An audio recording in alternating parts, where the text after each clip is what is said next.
round of applause. It's beautiful energy. Well, brother, what do you think? Kitu tu nilikuwa nataka kusema ya kwamba sijawahi kufanya kazi na wewe, ndio mara ya kwanza. Nilikuwa nataka kukuambia kwamba nimesawahi kukuwa na boyfriend Muhindi. Can you imagine? Alikuwa anaitwa Raj Singh. Raj Singh. Lakini siku zile nilimwalika tu kwetu akaona tukichinja ng'ombe.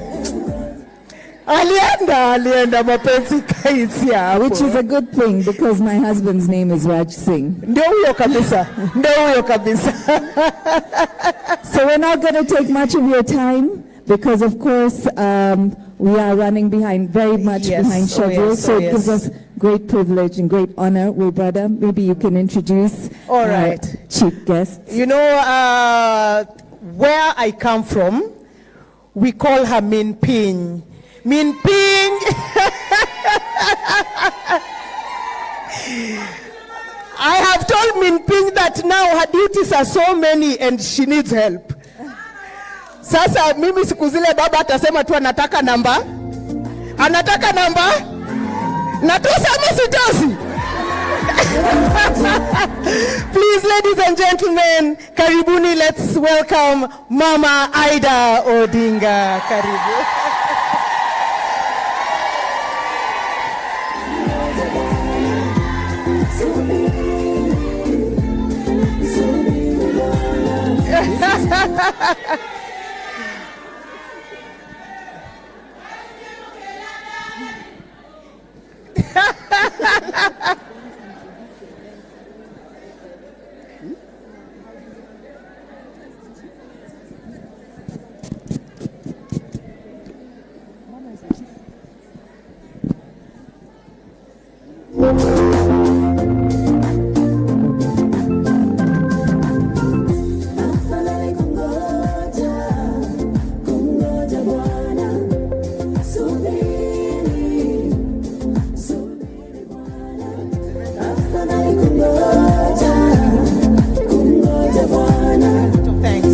Okay, so before she speaks, yes, we would like to do the vote of thanks. Kawaida vote of thanks comes after the event, but we are going to do it here in the middle so that we introduce the event and what it is about. All right. So please, vote of thanks. Can we welcome on stage Gloria Ndeke? Madam Gloria. A big round of applause, please, ladies.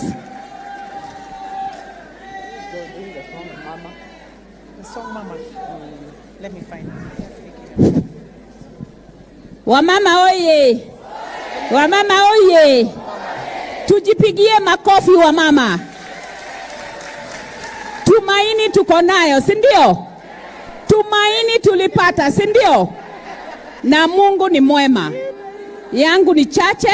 I'll just take you through 4 minutes ya kusema hii muungano, kuelezea wakubwa wetu ile pahali tunataka kwenda na tutaenda aje. Kila mtu aliona kwa mtandao tukiongea maneno ya million women for mother. Million women for mother. And not a million women for mother, but million women for mother. Hii ni kumaanisha million si moja, inaweza kuwa 1, 2, 3, hata 10, si ndio? Million women for mother is not limited to 1 million. It represents any million number we aspire to reach. The mother in Million Women for Mother represents and is inspired by Mother Karua. The term mother represents the ideals and aspirations mother espouses. Perseverance, si ndio hiyo? Strength, na hiyo, and womanhood. That women all over Kenya and beyond see in themselves. Mother becomes a word that symbolizes both the challenges and hopes that all women face. Million Women for Mother is working to organize at least 6 million women votes while recruiting volunteers and fundraising for voter outreach efforts. Tutafanya hivyo akina mama? Tutaenda kwa streets? Tutaongea? Asanti.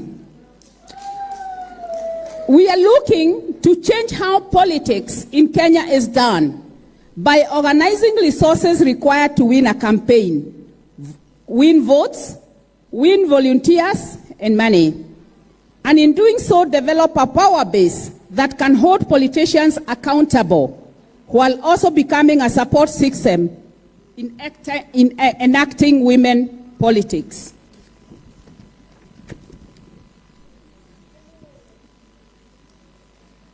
So the movement was inspired by Honorable Ida Odinga's appointment of Mother Karua as his running mate. Women all over Kenya and beyond are excited to be represented. Tunajivunia mama. Tunajivunia. For the first time in the highest seat they have ever held, Mother's appointment made women feel seen, and it gave them hope, tumaini, that their own struggles would be elevated by a steadfast champion.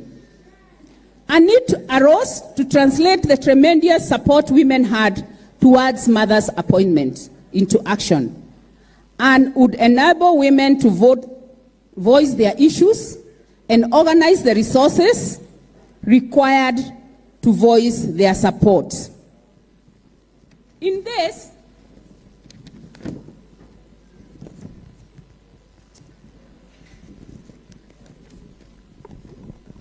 I would like to say, because sometimes we wait for the vote of thanks, and when we do it at the end, watu tayari wamechoka. We cannot fail to thank God for this day. He blessed it with the rain. The women were at the gate at 7. It was drizzling. The women were being rained on. But they said they are going to sit and stand. And they are going to work for Mother. It will not matter whether it will rain or shine. It will not matter what will happen on the voters' day. The women will come out. So we give thanks to all the women who have come here. We salute them. We salute ourselves. And we know that we have champions who have taken the upset on our behalf. We thank Mama Ida for the struggles that she has had as a woman, for hope that was lost and now it's found. When we see them together, we see renewed hope. We see light at the end of the tunnel as women of Kenya. We feel ourselves proud again. We almost lost hope. We give thanks to Catholic University. They have tried their best, especially the Vice Chancellor, Madam Moby. It was raining and she didn't know where to take the women. But there is always a space for women's issues. Mr. Wadere and Esther of Wadajoy for their extremely generous support and incredible team of staff. Martin and Koi of Let's Talk Kenya, whose impressive commitment and selfless helped Million Women for Mother plan and manage today's event. We thank KEPSA for extending their community support in a timely manner. The working committee, please stand. Working committee simameni. Na wengine wako pande hii. Who latched on the dream of what Million Women for Mother was going to do and what it represented. They have given of their time and resources to fuel a cause they believe in. Fun Homes, Shirowawero and Tinanjojo for hosting Million Women for Mother at the beginning. Our fantastic MCs and performers, Pinky, Jackie Nyaminde, Leila, Lydia Chieng, Viola Karori, Joyce Omondi, and all the team that met on Mondays and Thursdays in Honorable Mother's office. They have donated their talent and time towards making this event joyous. Wamama, tuko tayari kutoka. This movement is a movement, and I was told to speak about this. Mahali nimezaliwa, kuna siku inafika, hata ule mama hana dururu, anatoa kuni, anatoa ndizi, anatoa mkebe, tunaita gorogoro, anatoa maragwe, anapeleka mahali inatakikana. It does not matter what you have. It is about owning the process. If we were 1 million women and each of us produced something, if we were 2 million women and if each of us produced something, we would own and participate in this process. And our hero is going to move towards the top seat because we know 9th of August atafaulu. And she will take care of all our issues. May God bless you. Thank you, asante sana. Kina mama! Kina mama! Lakini mnajua nini? Kuna mwanaume amekaa mahali. Amefinyiliwa akaambiwa hata usijaribu kufungua mdomo. Jamani, salimiana tu, amuka tu salimiane. Amuka usalimiane. Amuka usalimiane. Salimiana. No, we recognize you. We recognize you in the midst of many women. Sindio? Sawa sawa, tukiwa tunaendelea na program yetu. Thank you very much for the vote of thanks.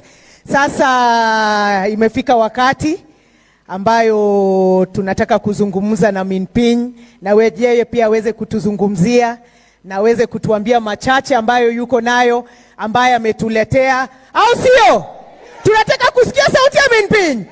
Si basi tuanze kuweka hivi, mvua ianze kuingia, mvua ianze kuingia, mvua ianze kuingia, mvua ianze kuingia, mvua ianze kuingia. Makofi kwa kala kabisa. Karibu mami.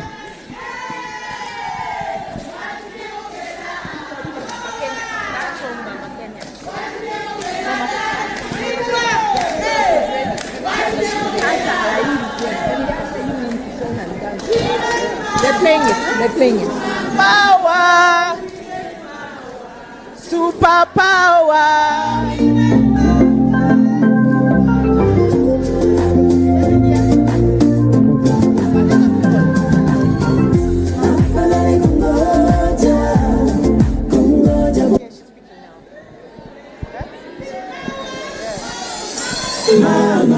Mama Kenya, mama,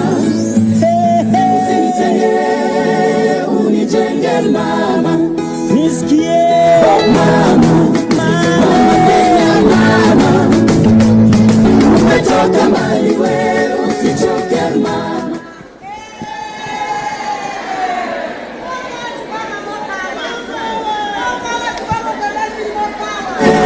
Unijenge mama, nisikie mama, mama Kenya, mama, umetoka mbali wewe, usichoke mama.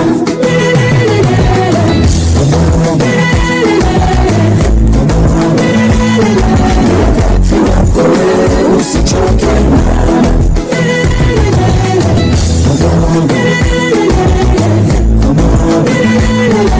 Wakati wako wewe, usichoke mama.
jameni.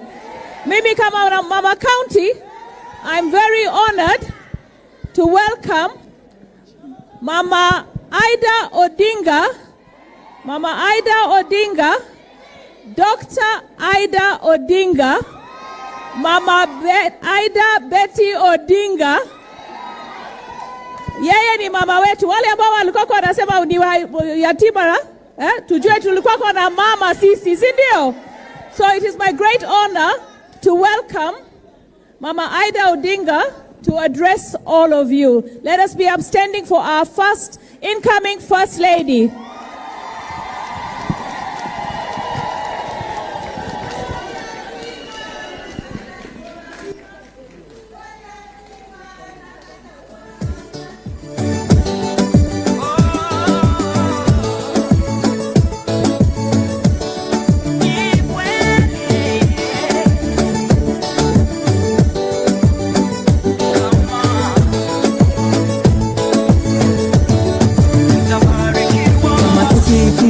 Sauti ya Mungu na kuzingatia kwa uangalifu amri zake, yeye atatuweka juu ya mataifa yote kama tukitii sauti ya Mungu. Wamama hai, wamama wa juu hai, wamama wa chini hai. Hebu nionyeshe kwa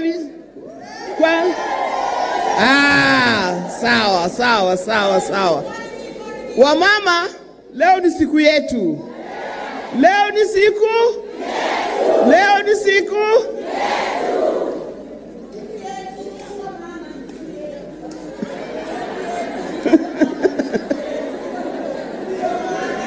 sema siku yetu. Si ndio? Leo ni siku yetu.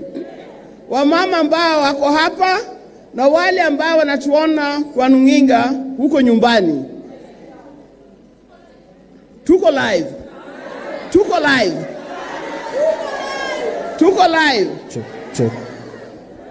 Siku ya leo, kwanza, we want to apologize for the arrangements that we have today. We expected 1 million women outside in the field. But because of the weather, we are here. But God is so good to us. We are still able to be here and to be elsewhere in the homes, in all other places where the women are. And I congratulate you women for being there, because this is a special day and it's our day. The day is called 1 Million Women for Martha. Whoever chose that 1 million, I wish you had asked me earlier. We are not just 1 million. Could you add another zero?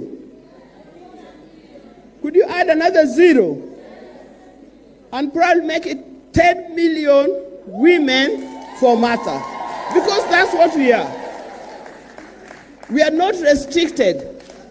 We want a movement of 10 million women for Martha. Hey. Maybe I'm going too fast. I didn't recognize the dignitaries and the women who are here. Our very own, my sister, Honorable Martha Karua. Thank you for being here. The Vice Chancellor of Catholic University, thank you for offering us this space to be here at your university. We also give them a clap, really. There are many women, I cannot mention all of them, but let me just introduce you to the few who are on the podium. Here, we are with Professor, you've decided to disappear. We are with Honorable Martha Zipporah Kitonyi. Go.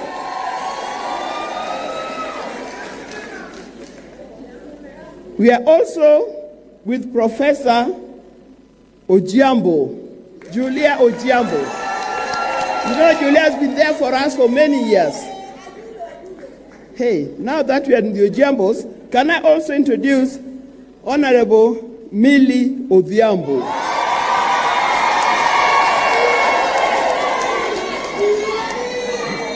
Wow.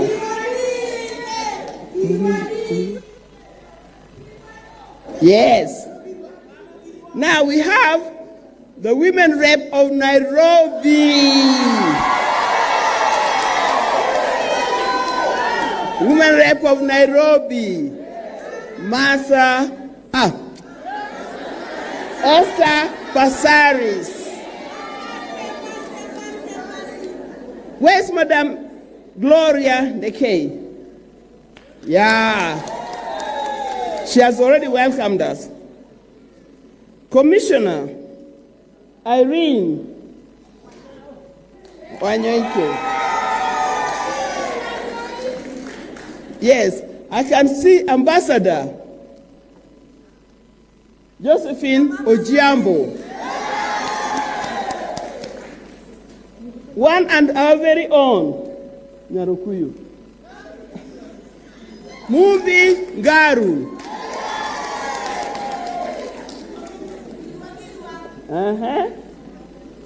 There are many. Can I?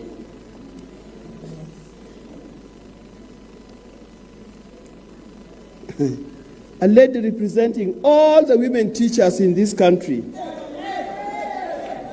Lady Benta Opande. Where is she? By the way, she was my student. She was my student.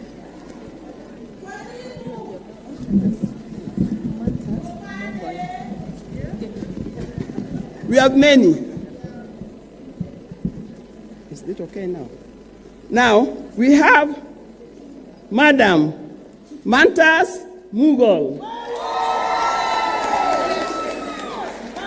There are very, very many. Sorry. And then we have the women. There are many. If I've not mentioned you by name, it is not because of time. But I recognize, wow, Catherine Nyamato. Lady Catherine Nyamato. Yeah.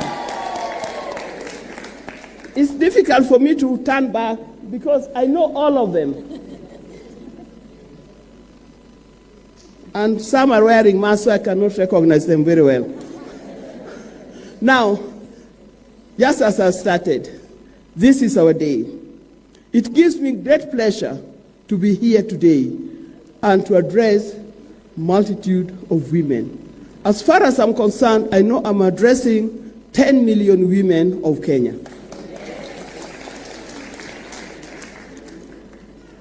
It is a long way. As women, we've come a long way to be here today.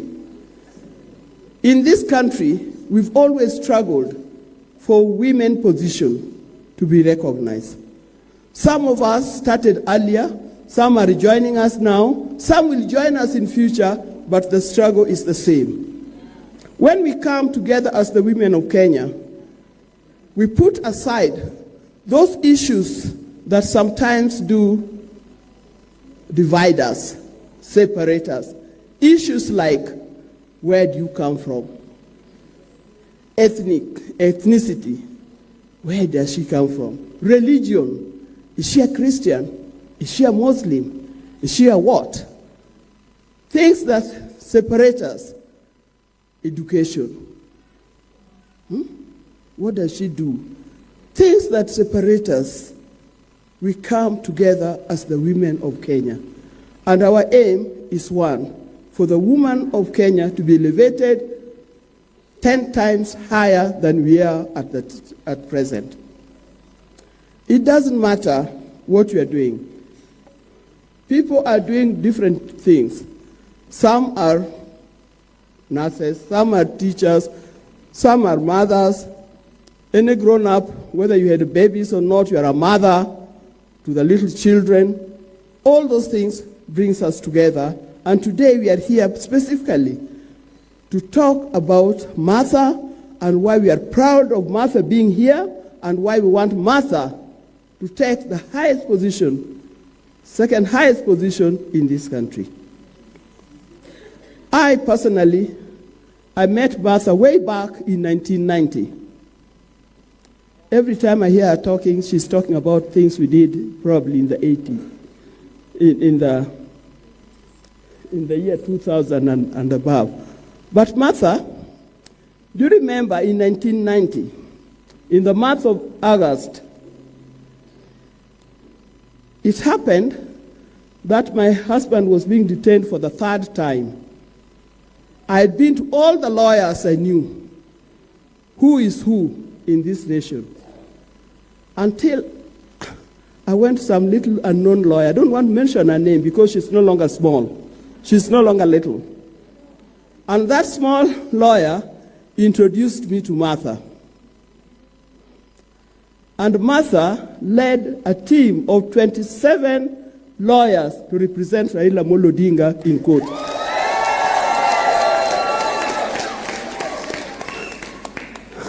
I looked at her and I said, this small girl, she can do this. Then I knew the power is not on size, but in the mind of the person. And that power is still here with us. Very soon after that, we looked at the way women were being treated. We looked at the way we were not getting what is rightfully ours, and we got together and ushered in or got together and put up a group of women, and we started the League of Kenya Women Voters. That is an organization that was non-partisan. It was a non-partisan lobby group that was working for the promotion of women in position of leadership. We were joined by some of them I can see here. We were joined by Dr. Julio Giambo. She's here. We were joined by Susan Owino. I saw her here. Oh, there she is. We were joined by many others. Zipporah Kitonyi, Josephine Ojiambo. Where are they? Mumbi Ngaru. There are many, many, many more. And we formed a formidable group. And that group worked very hard to make sure that we had women elected in leadership positions in Kenya. And I think for the first time in the election of 2002, we had maximum number of women elected. Now things have changed. This is 2022. It was 2002, now it is 2022. How many years? 20 years. We are back to that position. We are back to that position.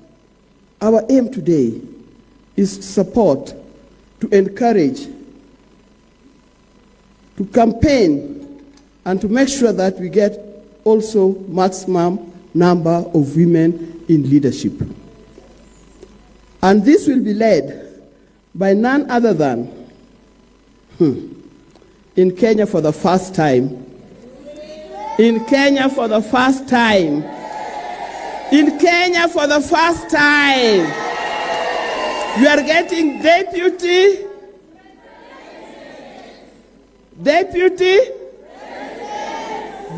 state president who is a woman. Deputy is just as good as the president, and that is a woman. Martha, please come. I want to see whether these women actually are with us. Do you support? Do you support? Do you support? Do you support? Do you support? Have a seat.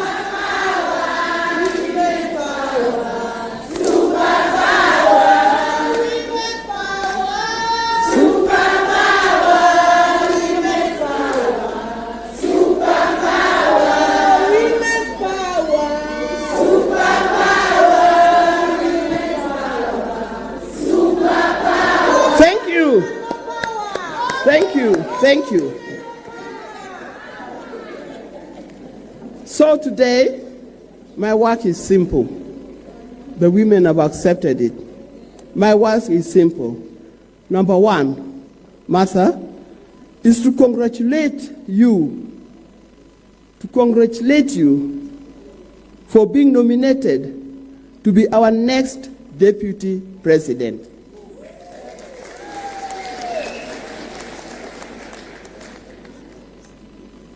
Secondly, Madam Deputy President Designate, I want to express my appreciation on behalf of these women. I want to express my appreciation on behalf of these women to thank, by extension, Right Honorable Ida Odinga for nominating you in that position.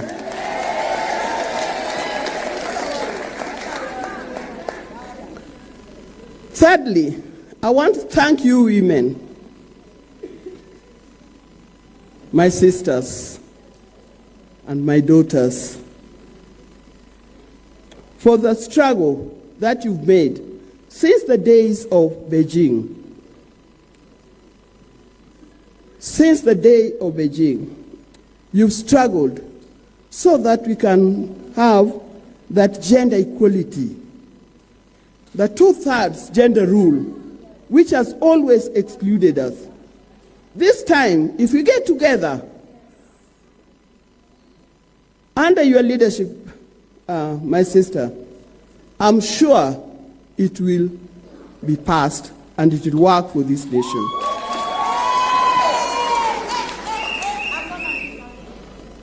I also want to appeal to those who are watching us, who are not in this hall, that the position that we take in this hall is a position that represents all of us, wherever we are.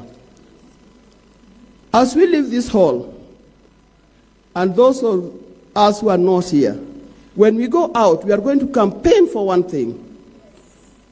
We are going to campaign for the position of women in leadership, and particularly the Vice Deputy President of the Republic of Kenya, and that is none other than Martha Wangari.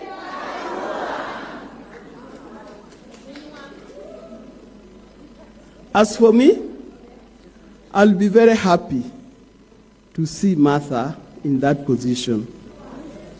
Because, Martha, the dreams that we've had for years, plus some of these ladies who are here, and some of them who are sitting there, the dreams that we've had for years, we are going to actualize those dreams. And Martha, this thing is not just for Martha, this is us. It is us. It is? It is? It is us, isn't it?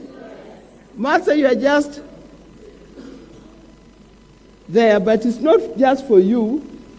As I know Martha, Martha does not front herself to say, I am. Martha works for the people. Martha works for the people. Martha is full of energy, but she's also very knowledgeable. She's compassionate, and she's caring. That's the kind of deputy president we are going to get. At this point, Joyce Omondi, where are you? I'm right here. At this point, before I finish, Joyce, can you just sing a song for Martha. I will. Asante sana mama. Bwana Yesu asifiwe. Bwana Yesu asifiwe. Wanawake wapi nduru na kelele? Jina langu ni Joyce Omondi Waihiga, mimi ni mwanamuziki, pia natangaza pale Citizen TV, na Martha Karua ni mama nimempenda sana. Nilipata kukutana na yeye miaka mingi imepita. Nataka kuimba hii nyimbo inaitwa Tumaini. Amina. Haya.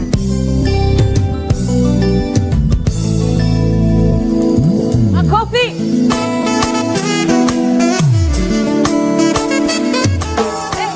Maisha yangu salama mkononi mwako, na kuhitaji wewe tu, unatosha, sitaogopa chochote, ushafika mbele yangu, ninayoanza. Baba niongoze, nilinde hadi unaponitaka. Baba niwezeshe, nishikilie hadi nimalize safari. Umenipangia mema, tumaini la baadaye nilipate. Umenipangia mema, tumaini la baadaye nilipate. Umenipangia mema, tumaini la baadaye nilipate. Umenipangia mema. Wangapi wanatumaini sasa? Makofi basi. Mikono juu. Hapo sawa. Hamna heri na kusaka mali ya hazina yangu iwe kwako, nitakufuata milele, moyo wangu wa kutamani na sitatosheka. Baba niongoze, nilinde hadi unaponitaka. Baba niwezeshe, nishikilie hadi nimalize safari. Haya, mikono juu hivi. Umenipangia mema, tumaini la baadaye nilipate. Umenipangia mema, tumaini la baadaye nilipate. Umenipangia mema, tumaini la baadaye nilipate. Umenipangia mema, tumaini la baadaye. Niwasikie tena DJ. Umenipangia mema, tumaini la baadaye nilipate. Umenipangia mema, kutegemea na kukimbilia, tumaini langu ni wako, na kutazamia na kutegemea na kukimbilia. Haya, mara ya mwisho tuimbe sote pamoja. Twende. Umenipangia mema, Siwasikii.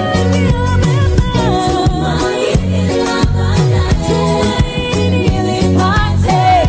Umenipangia mema,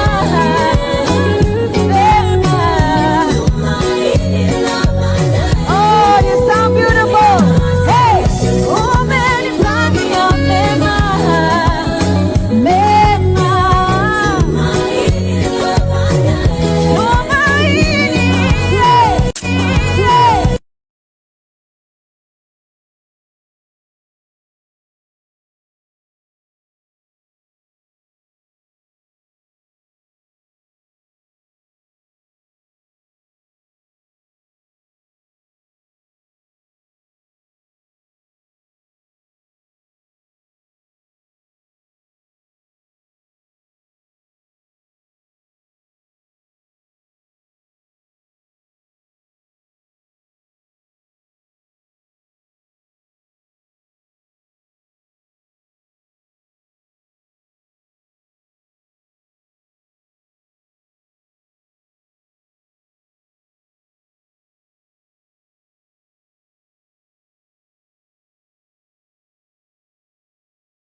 #. Can I repeat it again?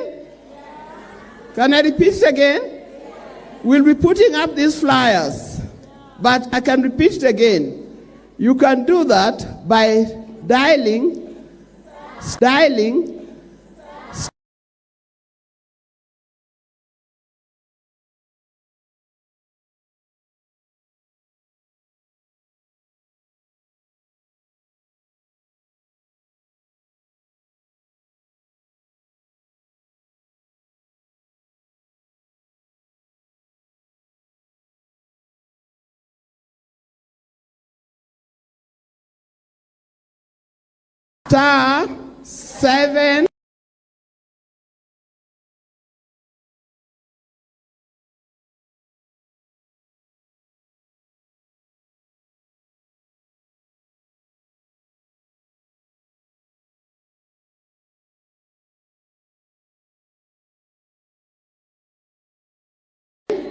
Eight.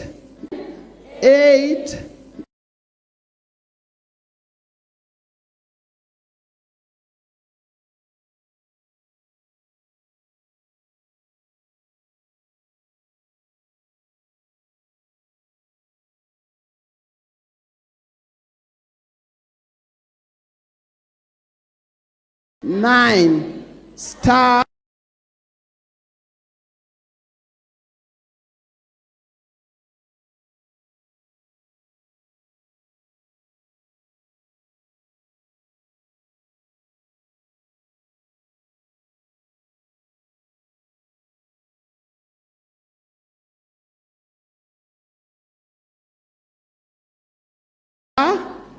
Two.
Asanteni, hamjambo.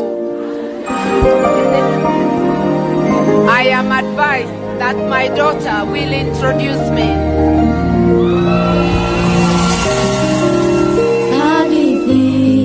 Hadithi njoo, nianze wapi niseme nini?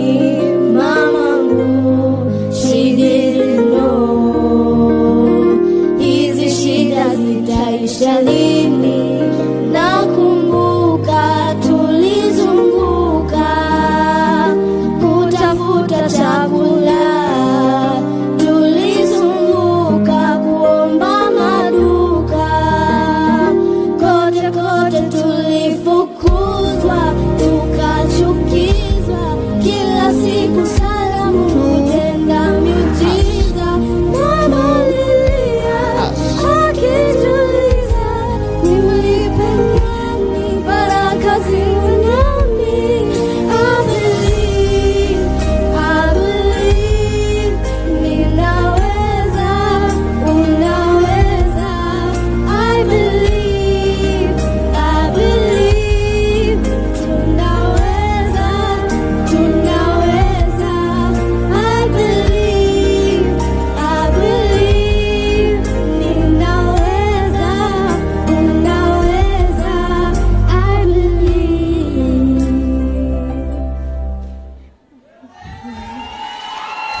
Good afternoon, everyone.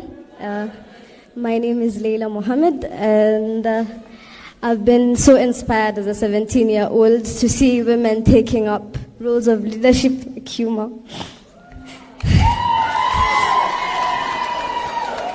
Thank you. Thank you. Thank you. To be well.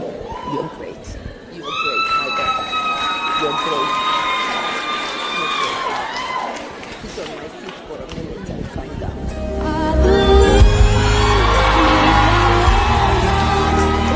Wamama High. That's a handover. We must mentor, we must hand over. Wamama High. May I begin by acknowledging our chief guest, Dr. Ida Odinga, a friend of many years, acknowledging all the great women on the stage and in the audience, because you're all great. If I could, I would introduce every single one of you by name. I want to acknowledge the organizers of this great function. And resilience is the other name of every woman. So even the blessings of rain did not deter you. A bit chilly, a bit cold when we came in, but I think by now we've all cheered ourselves up. When I look at your faces, I see people who are vibrant and who are ready. Thank you very much for all of you. I want to say today, yes, the theme is a million or 10 million women for Martha. Martha may not be your name, but this is your journey too. This is about you, not about me. Without the mamas, the voices of women demanding for space, there would be no Martha. There would be no position of running mate in a leading formation. There would not be so many elevated to the spaces they today occupy. This is a culmination of the journey of every single woman, every woman of Kenya, and it's not just about post-independence, it's before. If you listen to the stories of your mothers, of your grandmothers, you will know that in their daily struggles, they were struggling for recognition, for space, recognition of their humanity, recognition of their leadership, recognition for space. This is a culmination of the toil of women for years, and we are not yet done. We are still on the journey. So we are here today to energize ourselves, to reinvigorate ourselves, to identify ourselves with this journey as our journey, to own it, and to go and work in every nook and cranny to realize our dream. The short term may be on the 9th of August. We will not have arrived even then. We will have covered a milestone, and we'll be looking forward to more. Until every woman and girl is liberated,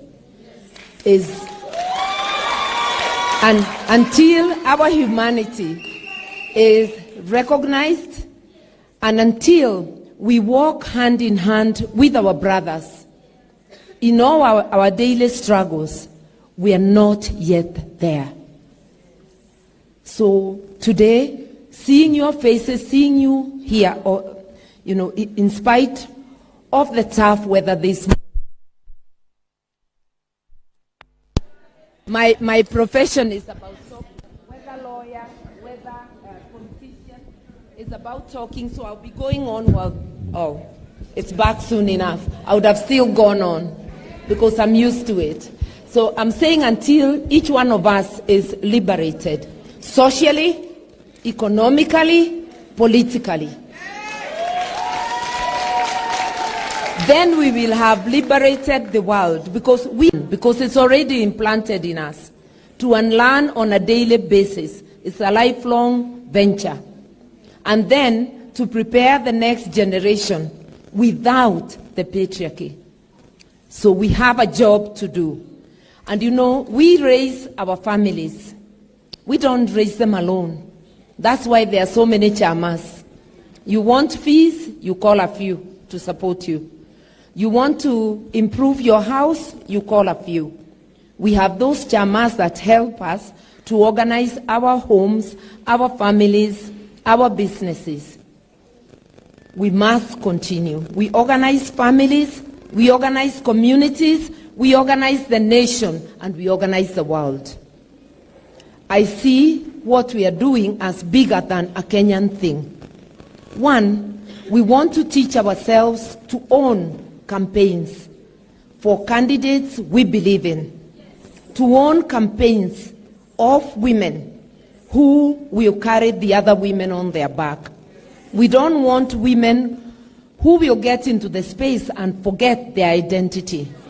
So we want to nurture ourselves to be the women who carry the women and who carry their families, their communities, and the nation and the world. You see?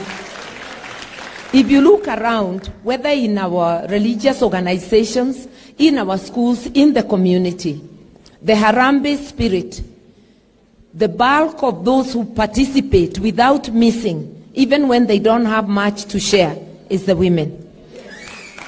It is the women who will come with a little of their farm produce, with a little of the food they should be cooking for their families because they didn't have cash. It's the women who will come in and bring their labor as a contribution. Women never miss out, even when they have nothing. They have their love, their spirit of community to offer. I think we need to usher a new dawn, not just for women, but for our country. What are campaigns about? Is it about the candidate giving, or is it about the community owning for their parties, for the candidates they believe in, and giving their time like you gave this morning? This is not a paid engagement. You came in the rain because you believe in. I want to salute all of you for that.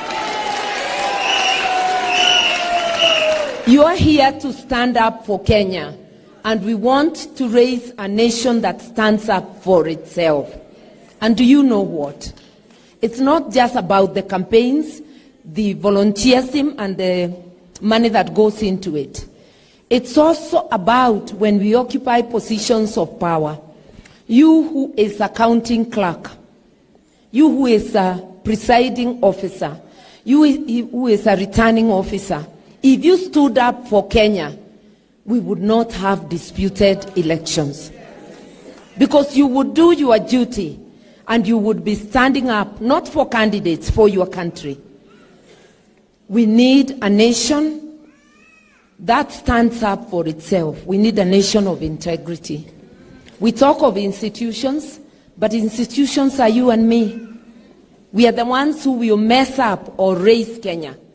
And I'm asking you this morning, as nurturers, because women are nurturers, let us stand up. Not just for ourselves, not just for Martha. Let us stand up for Kenya. We want a nation where we all have space, where our children and our grandchildren, for those of us who are in that stage of granny, we want a nation where our children, our grandchildren have space and can have opportunity to be what they desire to be. Each depending on their talents and their effort. That's what we are looking forward to. We are looking forward to raise a strong Kenya. I want to urge you, with the determination of a woman, nobody raises a frail baby to a chest-thumping man, leader, or woman without the determination and resilience of a woman. So God has built you to be strong, and I know of nobody as strong as a woman. We don't carry it on our faces. We don't wear it as a badge. But think of your mother, of the woman next door, and you will realize that in truth, strength is the other name of a woman. Determination is the other name of a woman. Resilience is our name. Generosity is another name for women. A woman will serve, leave herself with nothing, and serve her children and a guest who has come in. Without that giving spirit, you cannot nurture. You cannot nurse, because every woman is a nurse, whether trained or untrained. Sick people in the household belong to women. Those who are unable to fend for themselves, if there is somebody with disability who must be cared for, with a severe disability, they belong to a woman. I once did a case where the man almost blamed the wife for their disabled child, until it outraged a male judge so much that he ordered the man to shut up, because it was so disheartening. But every person who needs help in the home, unpaid care work is the other name of women. So by nature, by socialization, you have a giving heart. Even when we try to be mean, search yourself, you still have a giving heart. Let's be true to our nature. Let's give to our country. Let's give to our family, to ourselves first, to our families, to our communities, and to the nation and to the world. And we will surely get there. So today, it's a call to action. Action because we care. We care about the environment we live in, the social environment. We care about the rising cases of domestic violence and especially gender-based violence. We care about the many cases of violence, even in our institutions of learning. We care about how violent our society has become. We must go back to factory setting and raise a caring community, starting with our families. And in the campaign, it's a caring community too. We are looking for leaders. Remember what you tell your child. I know not of a mother who tells their children to become bullies. I know of no mother who tells their child to go out there and disrespect everyone. I know of no mother who tells a child, I want you to take living as a career. We all, and as Africans, now I'm talking as Africans, which has found value, placed in our constitution as our national values. We are all raising our children to be hardworking. That's why you'll pinch a child or pat them on the back and tell them, lazy one, get up. Because you want them to be hardworking, to be able to fend for themselves when they get there. So we are teaching them the value of hard work, honesty. You are teaching them the value of community. That's why you are giving them work around the house.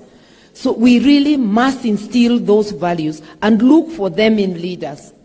And when leaders stray, we must use our voices to tell them that does not represent us. We must be truthful to ourselves. Even when we pray, oh God, help us. Your actions must match your words. Otherwise, it will be prayer without faith and prayer without action, and it will be of no use. Today is just a call to action and to say this is about us.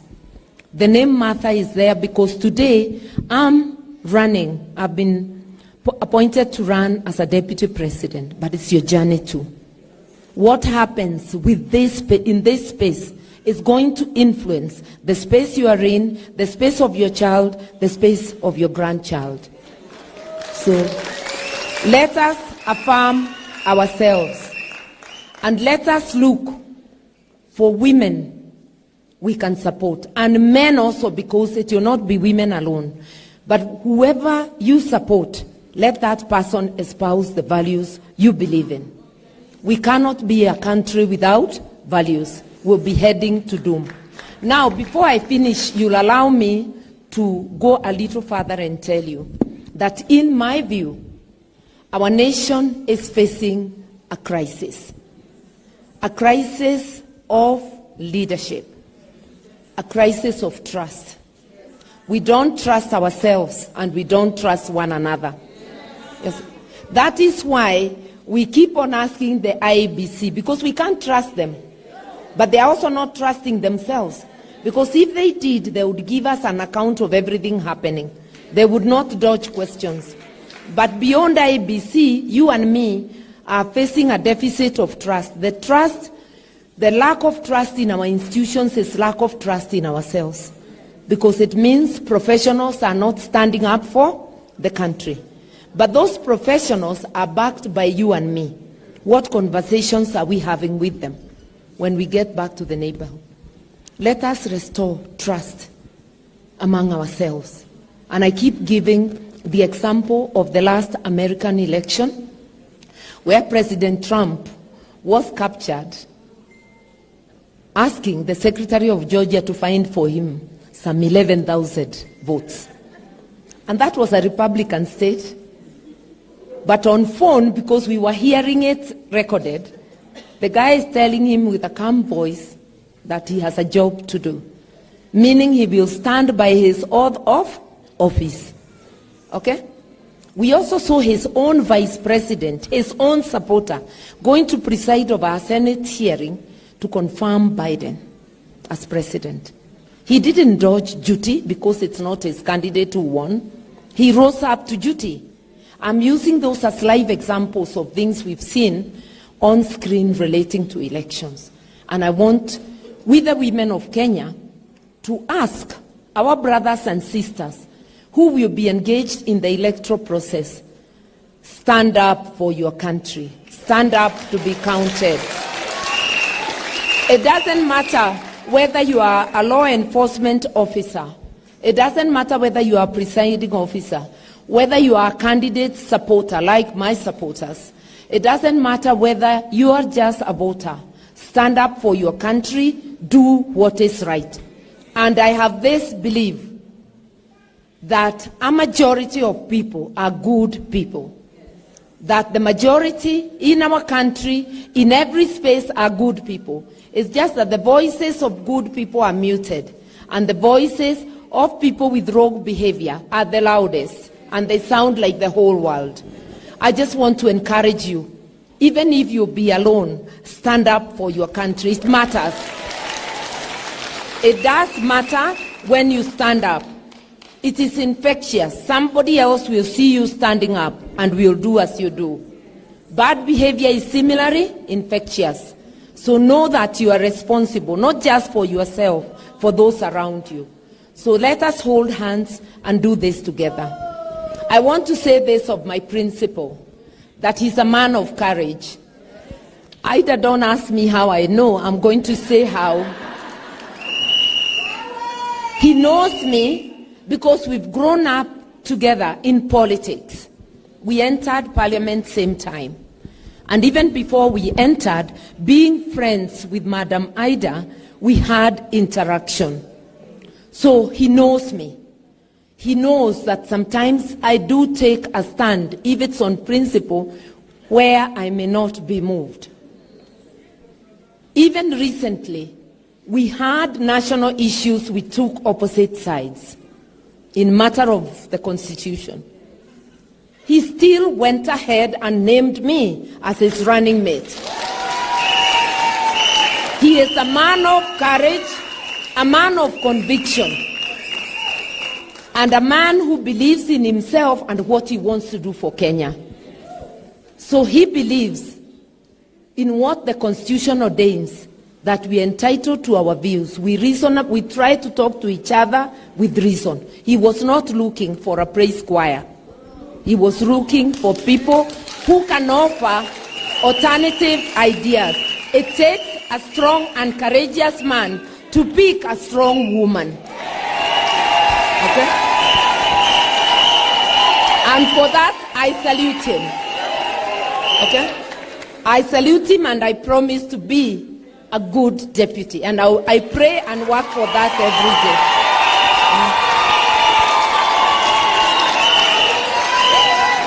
And being a good deputy means being a good worker for the nation.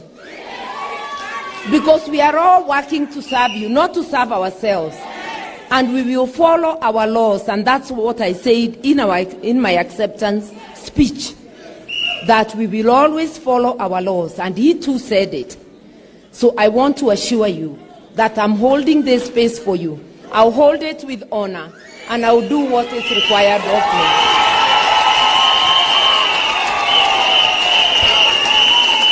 Just one last bit about my principle, because I'll be guilty of withholding information if I don't say it. You will recall the year 1995.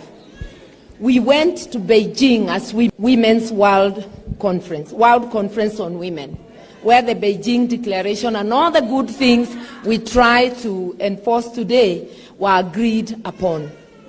When we came back as members of parliament, and I know we were there with Zippy, when we came back as members of parliament, I remember Honorable Beth Mugo, now Senator Beth Mugo. I remember Honorable Charity Ngilu, now Governor Ngilu. They all brought motions to implement some of the things we discussed. I also brought the Equality Bill and the Domestic Violence Bill. They never saw light of the day, but the motions succeeded. The motion for affirmative action, etc. But then there was one man, only one man, who brought a motion also, seeking to establish a gender commission. That man was none other than Raila Amolo Odinga.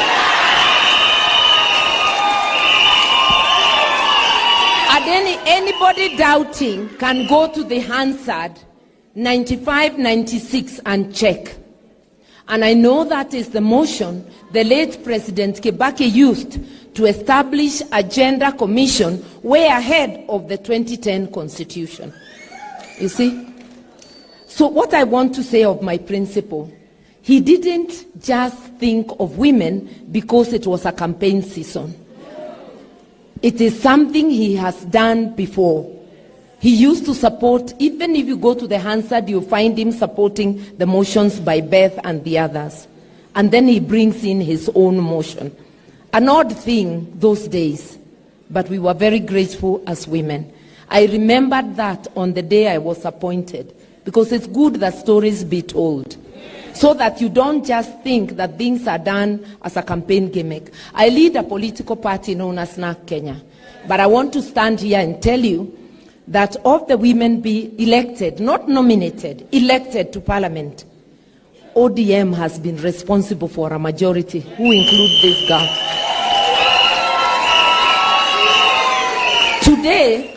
Today, I have heard competition saying they have more women on the ballot. It may be true, but it depends. Which seats have you nominated them for? I know that my principal nominates women for winnable seats. Iko mutu atakunominate mahali huwezi. So it is after the tally of this election we will see which formation has more women. But in Azimio, we are not being promised space. We already have space, represented by me. And therefore, I'm seeing God opening doors. This space being actualized. You have 2 gender activists in the presidency. Own this space, it's your space. It's not just about gender, it's about transformation. Okay? In this country, people who have fought for liberation have never occupied the presidency. At independence, it was not those who were in the forest who occupied, it was others. After the 202 liberation, it's not those who were in the trenches occupied. We went into government, but we were not in the presidency. This is a unique time. It's the only time that those who have fought for liberation are likely to sit in the presidency. Make it happen. Make it happen. Make it happen. The generals of the liberation are now likely to sit in the driving seat. And I want to promise you and to promise before God, we will make it work for Kenya. It is not about us, it's about our country. Women arise. People of Kenya arise. Ours arise. Our husbands, brothers arise. Let the nation arise. It is our time. Let us go to work. Please don't wait to be sent. Don't wait for a letter.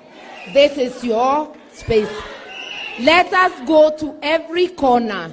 And I'm telling everybody, with the presence of a woman, every Kenyan is covered. And I'm reminding the men, kwani who looks after them? So if a woman is in the house, you too are catered for. And we talked about helping those who need help in the house. It's us. Nurturing, it's us. This is about us and our families. Ladies, let's go to work. Ni wakati wetu mama. Can we end with mama? Can we just sing one verse of mama? Because that song is not about one mama. Ni mama wewe na mimi. Ni wakati wako.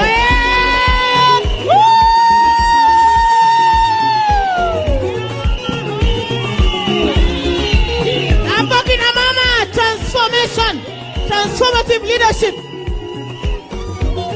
Kina mama oye, kina mama hai. Kina mama oye, kina mama hai. Kamine. We want to dance together to launch this wonderful, wonderful, wonderful. Give us the shuffle. We want to dance together, ladies. So my request is that Mother Karua to lead us in the shuffle, right? We have seen her lead us in the shuffle. Let's go, Mami.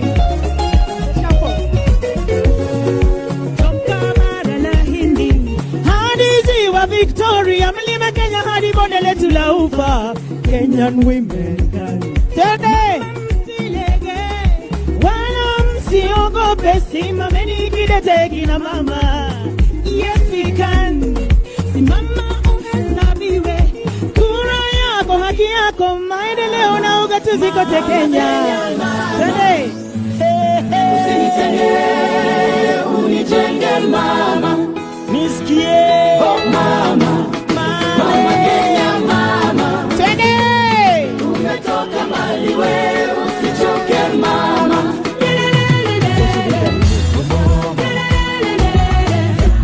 She can lead us in the shuffle. Wakati wako we, usichoke mama.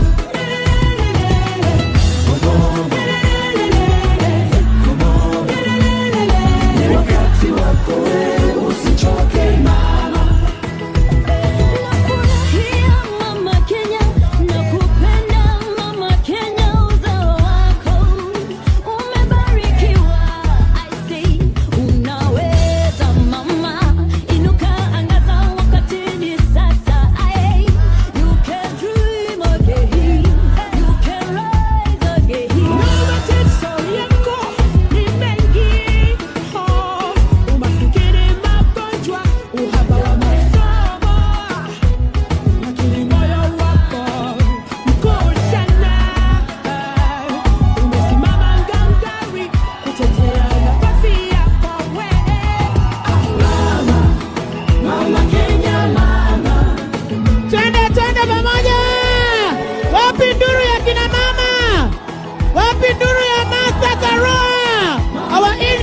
Deputy Vice President.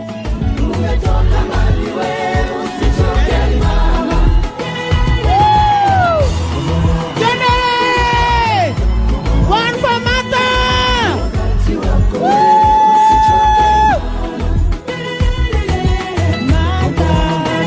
Usichoke Mata. Mata.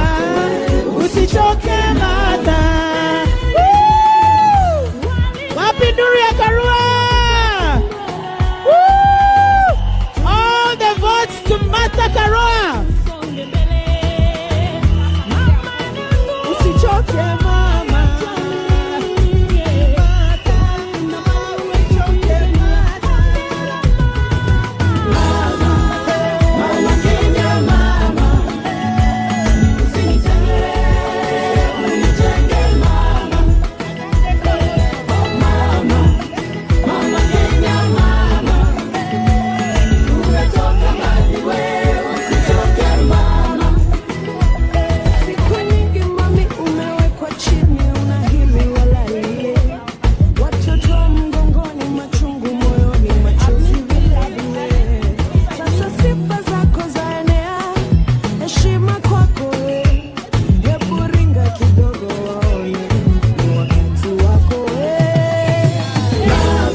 so much.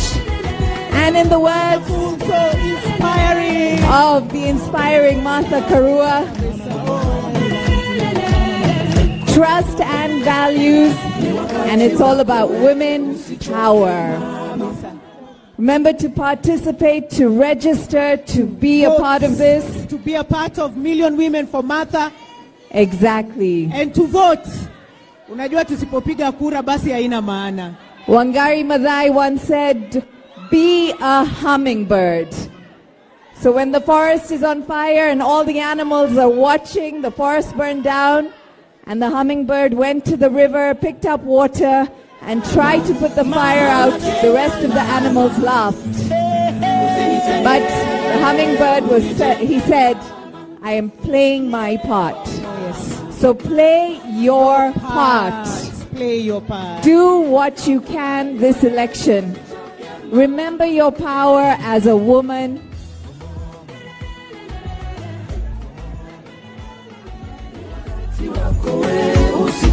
You are phenomenal. You are a Kenyan woman, and you will make a difference this election. Very true. And Martha Karua has said the other name for a woman is strength. And the other name is resilience. Like now we are being resilient in this photo. We are very resilient. So make sure you remember your power. And come out in huge numbers and vote. Encourage your family, encourage your friends to vote. Remember who you are. And thank you for your time today. Oh yes, thank you very much. It has been amazing, amazing, amazing. We have had a lot of hiccups, but yet we have made it.